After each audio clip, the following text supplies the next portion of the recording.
ma'am, you were having the year this year. I will just go ahead and say it. Drama, Euphoria, Spider-Man, Dune, Him The too. Odyssey. I know, you too. Wait, But you... I forgot about that. You're extras. There's a couple other missions. Yeah, I went on. Just before it gets started with what I am dubbing the year of Z, is there anything you would like to say about this year besides the fact that I can't wait to see the outfits? Oh, thank you. I guess, I just hope people don't get sick of me. And I really appreciate everyone who supports any of the movies, or supports my career in any kind of way. I'm deeply appreciative, and like I said, I just hope you guys don't get sick of me this year, because I'll tell you what, after this, I'm disappearing for a little bit. I'm gonna have to go into hiding for just a little bit. Well, girl, that's a lie. That is a lie. Committed to a lie. I've been wondering for years how to feel about Zendaya's weird celebrity status. She's got an A-list profile, but in the acting world, she seems in a league of her own. It's hard to categorize her. She's not yet a bona fide leading lady, yet she's a powerful asset for movie studios to utilize for promotion. With her following, she can leverage it to go into so many different directions. I want her to have a run like what Rachel McAdams had back in 2004, or what Emma Stone had back in 2011. Well, apparently, this is supposed to be Zendaya's breakout year. She's got 5 upcoming projects slated for 2026. She's going to be everywhere, but I watched the drama and I came away thinking she might not have the promising breakout year we've all been predicting.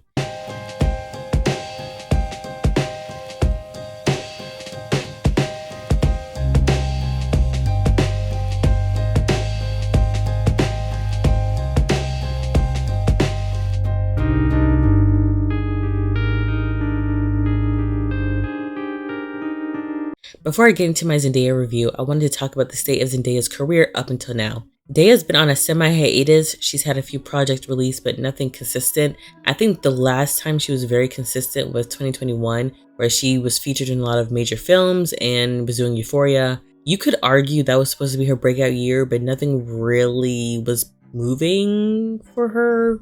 I mean, Euphoria season 2 was pretty great, but that was it. Everything else she was putting out wasn't really leveling up her acting career in any way. Anyways, one of the major news surrounding Zendaya at the moment is her engagement with Tom Holland and her supposed marriage to him. It's all just rumors, but she isn't denying nor confirming anything. Something I have to commend Zendaya for. She is trying to be tight-lipped and using her work to speak for her. It's very controlling as well, manipulative. You are? No, I am. And that's where the drama comes in. It's so meta. She's using it to quell the Tom Daya thirst that the public can't get enough of. The film is about the impending wedding nuptials between British character Charlie and Emma, and Daya's gone method to promote the film on the red carpet, doing the whole something old, something new, something borrowed, something blue. This woman is smart and has a great team around her. Other news surrounding Zendaya is the never-ending Euphoria drama. I made a video lightly touching on how it's helped her keep her relevant, something I think Zendaya is taking full advantage of at the moment, releasing the drama around a week before Euphoria Season 3 debuts. But to be fair, Zendaya often anchors her indie projects around Euphoria. That's where she's at home. The drama follows her other small films like Malcolm and Marie and Challengers.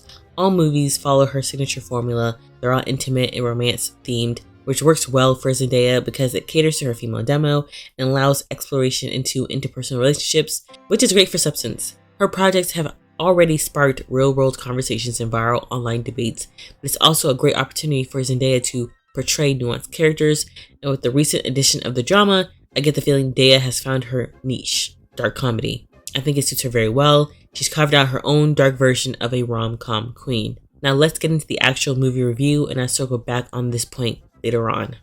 I'm going to make this review quick. The movie follows engaged couple Charlie, played by Rob Pattinson, and Emma, played by Zendaya, and the drama that ensues a week before their wedding. When Emma reveals a dark secret that makes Charlie completely unravel, Rob Pattinson was giving hysterical white woman. His performance of battling his love for Emma versus his morality is great. I mean, it really makes you think, how well do you know your significant other, and what things will you allow just to be with your person? Because unconditional love is a choice. This was Rob's movie for sure. He definitely deserves a Golden Globe for this. That man was acting all the way down. I was so impressed. Zendaya's performance was very consistent. She was keeping up with everyone, and I found it interesting how she played her character Emma, because you want to believe she's the sweet average woman, but there'd be times where you can see her calculating nature and wonder what really lies underneath. And I like have like a dark version of myself that is like taken over. I don't know, girl. Rob's performance was overt and Z's was very subtle. But here's where it gets interesting. During the taste testing scene, when everyone divulges their secrets, the defining character traits about each person is seen more clearly.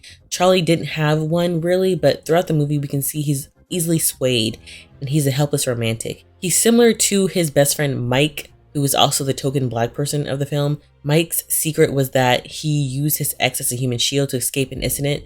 He's a coward, and from the dynamic at the taste testing, you can tell his wife runs the show. His wife, Rachel, is the one who prompts everyone at the table to spill their juiciest tea. Her secret was that she abandoned a special needs child in the worst way possible. You need to watch the movie to get the full gist, but it was a little disturbing. Rachel seemed like someone who had little empathy, who was very hypercritical and self-righteous. She's relentless and ruthless with how she weaponizes Emma's secret against her. I kind of got the feeling Rachel was jealous of Emma and was waiting for something to use against her to knock Emma off her pedestal. She was off-putting to watch. I low-key was disturbed by her character's aura. Oh, girl! Overall, the movie is a great watch for streaming. Back in the day, it'd be a great TV movie somewhere on Showtime. Not quite theater-worthy. I'm not paying to watch this film. If you hadn't picked up on that, it's worth the watch on streaming. Don't pay to watch it. Unfortunately, I can't leave this review without mentioning the cons, and this is where I have to be honest, so brace yourselves. The pacing lagged a little bit, but I didn't know if it was just the movie or my attention span. At a certain point, I really was trying to fight to finish the movie. I also find it a little odd how the movie got the era completely wrong. It was a little hard to tell when the story took place, because looking at the fashion, especially Charlie's costume, it was just like outdated. What? It was hard. The flashbacks to Emma's high school years was very confusing. We saw her on chat rooms and cameras from the early 2000s, when we all know she was a teenager in the early 2010s.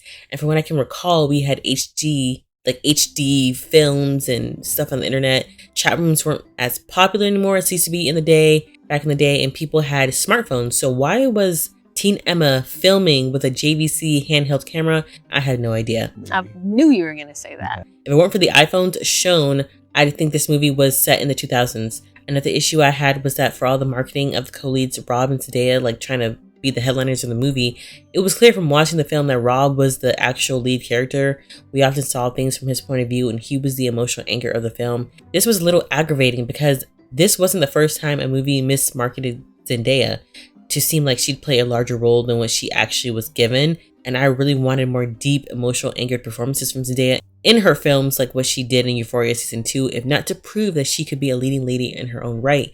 But emotional performances isn't the easiest thing for Zendaya to do, so maybe that's why she avoids it. Just because crying scenes really stress me out. Like the days before a crying scene, I'm like very anxious. Yeah. But a fight scene, I'm like, let's go, you know? Aside from all that, the movie is worth a watch. Okay, so go ahead, watch the movie. Just don't pay for it. The wedding scene was actually pretty good, like the end scene, and I was very engaged and laughing my butt off. Okay, so I promised I'd circle back on this, so let's talk about where Zendaya's career is actually headed after the drama. Zendaya's twist on her version of a rom-com queen is interesting. Being a rom-com queen is a very white occupation. It's usually held for girl next doors, Madonna archetype leading ladies. Easy. Right. And I love that Zendaya is trying to turn that into her own thing, where she can play edgier characters, be more nuanced, and not be bound to this pristine morality like her predecessors had to be. The downside is that the world she usually centers white people, and so I feel very disconnected to the roles Zendaya plays. It's very colorblind. You could just tell that the writing isn't catered to her. Like, I know she goes out for white roles, and the story that she produces because of it is just really jarring and disconnected. So while watching this movie, I kept thinking about two things. What black girl would ever attempt to do what Emma did, or mixed girl at that? And where's Emma's black friends or family? Because I wanted to hear their reaction to Emma's secret. Maybe I have a hard time believing Emma would have done what she did with a black parent in the house. And I didn't like how everyone was demonizing Emma over her secret. It was giving I've never struggled through any type of systemic oppression. And yes, I know there was a token black guy there, which honestly made things so much more worse.